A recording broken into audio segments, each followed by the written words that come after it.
Bonsoir, merci de m'accueillir chez vous à Toulouse. Moi j'ai 3 défis ce soir, 3 challenges en fait. Le premier, je suis un passionné de rugby et venir dans le temple du rugby français, ça donne un peu de pression supplémentaire, d'autant que j'ai un père toulousain. Mais le mauvais côté de l'histoire, c'est que j'ai une mère catalane. Je suis né à Perpignan, je suis supporter de l'USAP. Alors je sais que le stade toulousain sait recevoir à chacun des matchs. Donc c'est une forme de pression. Le deuxième, c'est que, comme vous le disiez, en fait, j'ai coordonné l'écriture d'un livre et on me donne maintenant 9 minutes 30 pour vous résumer finalement 312 pages et 120 contributions de personnalités de haut niveau. Alors je reviendrai sur certaines de ces interventions et de ces personnalités. Et puis le troisième point, bien évidemment, c'est de parler de la banque.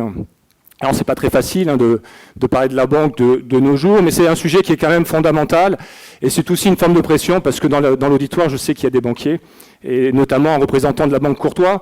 Alors je ne vais pas lire dans les boules de cristal pour dire demain ce que sera la Banque Courtois, mais en tout cas, je vais vous donner une lecture. Alors dans les 120 contributeurs, il y en a un qui me manque et que j'aurais aimé en fait interroger, c'est celui qui a inventé le 21e siècle. Finalement, et c'est celui grâce à qui on est là aujourd'hui. Et cet homme-là, cet homme qui a inventé le 21e siècle, vous l'avez là en photo, c'est un Serbe, c'est Nikola Tesla. Alors aujourd'hui, on parle beaucoup de révolution numérique, beaucoup de digital et autres, mais finalement, Nikola Tesla a inventé, et on lui doit les mobiles, les smartphones, on lui doit Internet, on lui doit la capacité de parler dans des micros, on lui doit la capacité d'avoir des télécommandes. Et cet homme-là, finalement, c'est lui qui a inventé l'électrification de la société. Et finalement, qu'est-ce que c'est que la numérisation aujourd'hui ? Eh bien, c'est l'électrification de la société. Et le sens de mon propos, et ce que l'on a vu dans cet ouvrage, c'est que finalement, ça a démarré il y a un siècle, et ça se poursuit. Et comme l'a dit tout à l'heure Stéphane, c'est un mouvement qui est en perpétuelle évolution. Alors, qu'est-ce qui a évolué depuis un siècle ? Qu'est-ce qu'il y a de nouveau ? Et qu'est-ce qui ressort des échanges qu'on a eus avec les 120 contributeurs ? Le premier, c'est tout ce qui touche les NBIC. NBIC comme nanotechnologie, biotechnologie, informatique et sciences cognitives. Alors, je ne vais pas revenir sur le brillant exposé de Stéphane, mais imaginez, par exemple, qu'avec les NBIC, on puisse prolonger la durée de notre vie, la durée de chacun d'entre nous.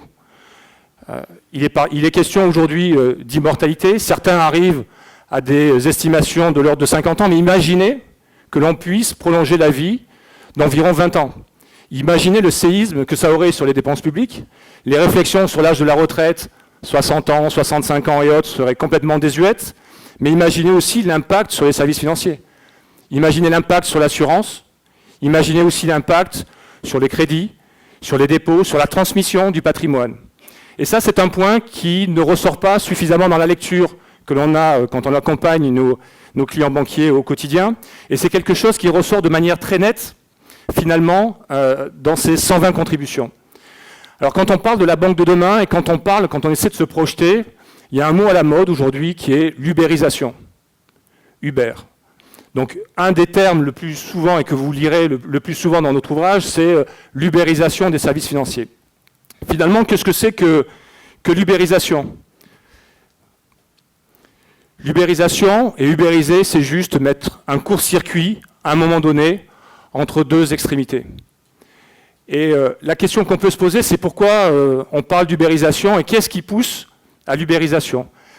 Le premier point, et on le voit, c'est qu'il y a des marges. S'il y a une ubérisation et s'il y a la création de nouvelles sociétés, une nouvelle économie, c'est qu'il y a des marges, c'est qu'il y a de l'argent, c'est qu'il y a des bénéfices à tirer. Le deuxième caractéristique d'un secteur qui va se faire ubériser, c'est qu'il y a des lourdeurs. On a parlé d'expérience client, et c'est un point qui est fondamental, que vous-même, en tant que client de banquier, ressentez au quotidien quand vous avez des relations avec votre banquier. Le troisième point, c'est qu'on est souvent sur des monopoles. Et donc on a envie aussi de casser ces monopoles. Et ces monopoles ne vivent pas très longtemps, parce qu'ils reposent sur des choses qui sont des acquis, et ils ont une forme de remise en question qui est très délicate à avoir. Et ça, c'est quand même quelque chose qui est fondamental. Alors la question qu'on peut se poser, c'est est-ce que la banque est en train de se faire ubériser ? Finalement, la réponse, et vous la verrez dans l'ouvrage, oui, quelque part, l'apparition des fintech, il y en a un certain nombre aujourd'hui dans la salle, est une forme d'ubérisation de la banque. On peut se poser une question suivante, qui serait, est-ce que la banque va disparaître ?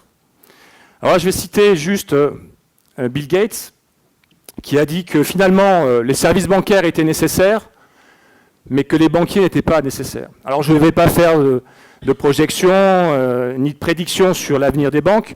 Je ne vais surtout pas dire que c'est la fin des banques, mais en tous les cas, ce qu'on peut se dire, c'est que la banque, de toute manière, est fondamentale, elle est unique, elle va exister. Pourquoi elle va continuer d'exister?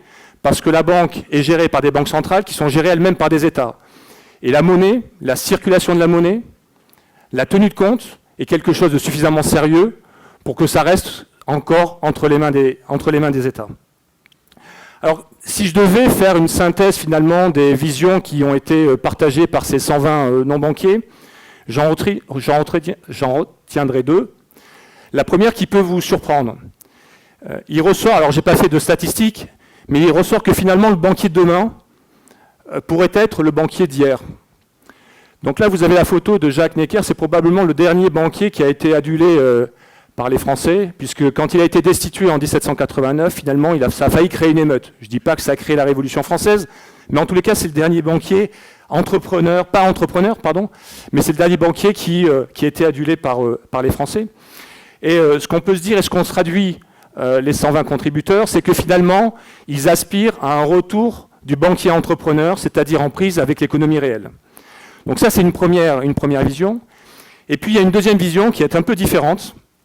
C'est le banquier humanoïde, robotisé.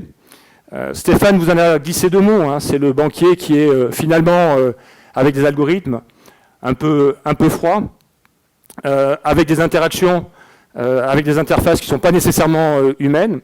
Et ça, c'est quelque chose qui ressort de manière récurrente. Alors, on peut le regretter, mais ce que l'on voit, et quand on regarde un peu l'évolution du personnel bancaire, on voit qu'il y a trois typologies de profils qui sont recherchés aujourd'hui. Le premier profil, et on échangeait avec Éric Champartier de PNM récemment, c'est le profil conformité, contrôle, audit. Aujourd'hui, dans la banque, ce sont des métiers qui sont en pleine, je ne vais pas dire explosion, mais la banque est un métier tellement réglementé qu'il faut qu'il y ait des personnes qui vérifient que ces règles soient appliquées. Ça, c'est la première forme de métier que l'on retrouve dans la banque. Deuxième forme de métier sont les informaticiens. Dans la banque, on brasse beaucoup d'informations. Il faut être en capacité de donner de l'intelligence à ces informations. Alors, je ne vais pas revenir sur le propos de Stéphane sur l'intelligence artificielle, mais en tous les cas, ce sont des profils qui sont très recherchés. Troisième profil dans la banque qui est bien évidemment recherché, c'est les mathématiciens. Parce que ces données, il faut les exploiter avec l'informatique, avec des informaticiens, mais il faut leur donner aussi une intelligence, une capacité de prédiction et une capacité d'anticipation. Et justement, quand on parle de mathématiques, moi j'ai eu l'honneur d'avoir comme 114e contributeur Cédric Villani, vous le connaissez, c'est notre médailliste Fields français. Alors c'est l'équivalent des Nobel, sauf que c'est entre pairs, les Nobel ça sort du secteur. Alors le titre de la contribution de Cédric Villani, c'est Joyeux bazar financier 3.0. C'est pas 4.0 comme l'intitulé de la soirée, mais c'est 3.0. Et il conclut à la fin de son propos, bien évidemment c'est un mathématicien, bien évidemment il abonde dans le sens des algorithmes, de la prise des mathématiques progressivement sur le secteur financier. Et il termine son propos en disant que finalement un jour tout ça plantera, et que ce sera le crack le plus retentissant, le plus complexe et le plus fascinant de l'histoire. Tout ça pour vous dire que finalement on est en train d'explorer un monde qui est passionnant, mais qui a aussi une certaine forme de fragilité.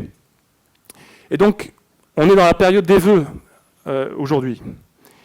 Et je vais me risquer finalement, à l'issue de mon propos, à faire deux vœux très simples. Le premier, c'est déjà que ce type d'échange et ce type de conférence puisse perdurer. C'est fondamental et c'est quelque chose qui nous enrichit tous. Et puis le dernier vœu, Stéphane parlait des humanoïdes, des robots humanoïdes. Moi, je formulerai un dernier vœu. J'espère qu'ils auront l'accent toulousain. Merci.